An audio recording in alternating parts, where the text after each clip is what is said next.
This is a tutorial on how to interpret fractions on the dashboard. Sometimes when we look at the dashboard, the results will come back in the form of a fraction, and that can sometimes be difficult to interpret.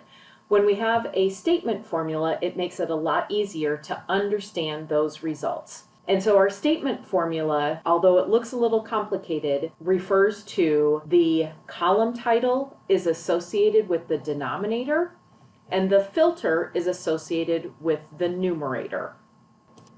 So in this example, I've pulled up Stat 30301 and not assigned vital. So I want to look to see, of the students that are requesting Stat 30301, who is not getting in and it is marked vital for them. And our results are coming back in the not enrolled column in the form of a fraction.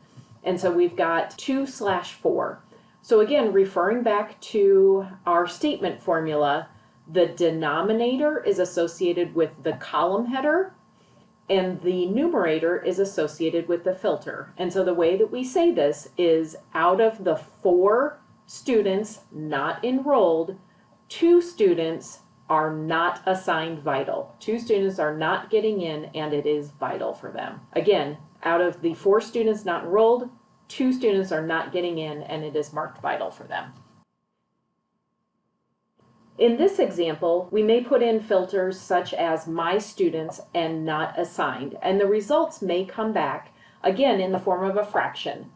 Looking at the requested credit column, we can see that the student requested 19 credits, and of those 19 credits, 3 are not assigned.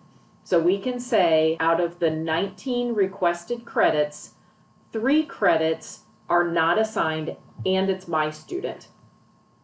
And then we can click on this student to find out what the course or courses are that the student is not getting into. And in this case, it's the priority 6, and it looks like it's a social course and they're waiting on, they've got a pending override.